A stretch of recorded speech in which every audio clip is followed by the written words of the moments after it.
जामी साहब, आप क्या कहते हैं सर? जो एक तकसीम थी, बुरी तरीके से तकसीम थी, बेंच बनते ही हमें पता लग जाता था कि तकसीम है, क्या बनेगा उसका आगे? नहीं, बिल्कुल पता चल जाता था। बिल्कुल ठीक कह रहे हैं आप। टेस्ट मैच का नजम साहब ने जिक्र किया, हमारे उस्ताद हैं, बड़े भाई हैं। तो टेस्ट मैच में अगर आप मर्जी की विकेट होम ग्राउंड पर बना लें तो वही नताइज बरामद होते हैं जो मुल्तान के सेकंड टेस्ट में और पिंडी के टेस्ट में बरामद हुए टीम पाकिस्तान के लिए। ठीक है, तो वगरना आप पहला टेस्ट आप खेल रहे थे फ्लैट विकेट के ऊपर, तो अगलों ने 800 रन स्कोर कर दिए थे।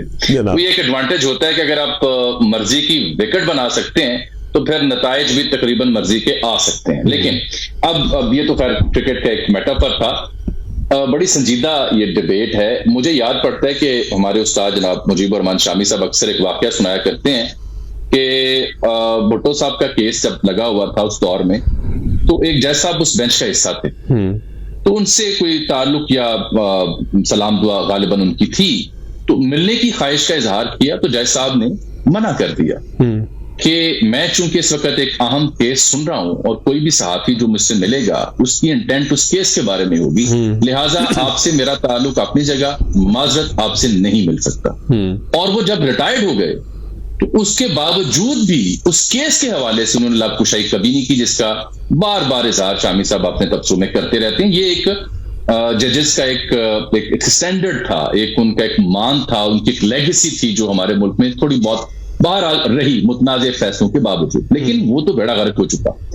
रहेगी बात तो जो नजम साहब यूट्यूब की और दीगर बातों की, सोशल मीडिया की कह रहे थे, सुना तो यही आफरीदी साहब के बारे में, कुछ और हकायक भी बताता हूं उनके बारे में आपको। लेकिन ये भी तो एक फैक्ट है ना कि पिछले जो चीफ जस्टिस थे वो भी मनपसंद यूट्यूबर्स के साथ खड़े हो जाते थे थोड़ी देर के लिए। वो भी वहां पे खड़े जो सहाफी होते थे या यूट्यूबर्स होते थे, व्लॉगर्स, उनको झाड़ भी पिलाते थे और उनके थंबनेल्स की वजह से उनको याद करते थे। वो इसका मतलब है सब कुछ देखते थे।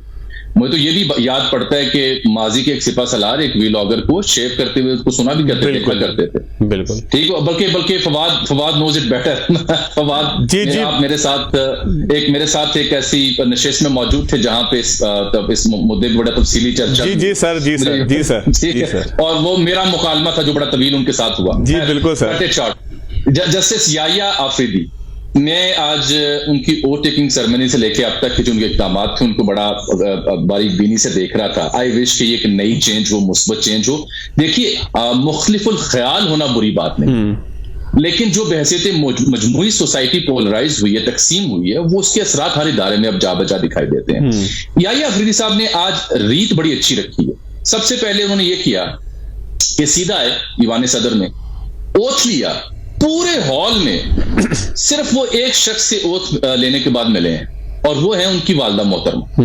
ठीक है, उसके बाद वो चाय का जहां तमाम था वहां चले गए। वहां लोगों ने उनसे कुछ खड़े होकर तस्वीर खिंचवाने की कोशिश की। हत्ता कि पेशावर हाई कोर्ट के एक साबिक चीफ जस्टिस हैं, वो मौजूद थे अपने स्टाफ के साथ। उन्होंने भी कोशिश की कि तस्वीर खींची जाए उनके साथ, उन्होंने मना कर दिया। तमाम रिपोर्टर्स को, तमाम शख्सियात को जो उनके साथ तस्वीर खिंचवाने की मुतमन्नी थी, उन्हें बड़ा वाज़ेह तरीके से मना कर दिया और बगैर किसी लंबी चौड़ी नशिस्त के वो वहां से चल दिए। यानी कि हम कह सकते हैं कि इब्तिदा आइडियल सिचुएशन बनी है। अच्छा, अब दूसरा नुक्ता है वो जो नई कमेटी बनी। देखिए, उसमें जो इससे आप पहले तो 2023 का आपका ये एक्ट था ना, प्रैक्टिस एंड प्रोसीजर एक्ट, उसमें आप 2024 में लेके आए एक अभी रिसेंटली ऑर्डिनेंस, जिसके जरिए आपने चीफ जस्टिस को एम्पावर किया कि एक तो आप होंगे, एक होगा सीनियर पुणे जज, एक आपकी मर्जी का जज। हालांकि जो एक्ट था वो कहता था 3 सीनियर जजेस, राइट।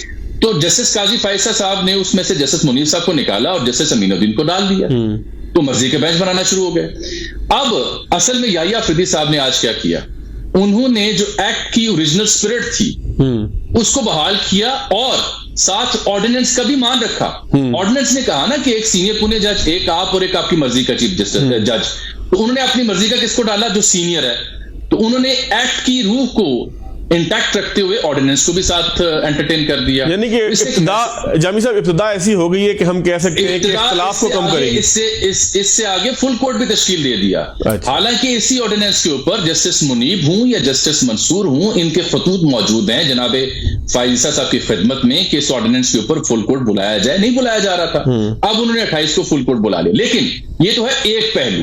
इसका एक दूसरा पहलू भी है बारीक, जो वैसे सहाफी और छोटा मोटा तज्जिया निगार मैं कहने की जसारत करूंगा कि यह है एक पहलू जो शायद हमारे कुछ दोस्तों को बड़ा प्लीजिंग लगे, लेकिन एक पहलू वो जो शायद नजम साहब को भी अच्छा लगे, वो ये है कि ये सीनियर जजेस को आपने प्रैक्टिस एंड प्रोसीजर कमेटी में डाल के तो सुप्रीम कोर्ट की हद तक तो महदूद कर दिया, क्योंकि असल मामला तो आना है आईनी बेंच का। अमीनुद्दीन साहब को अगर आपने निकाला है तो उसका मतलब है उनको फिर आईनी बेंच की जिम्मेदारी मिलने जा रही है।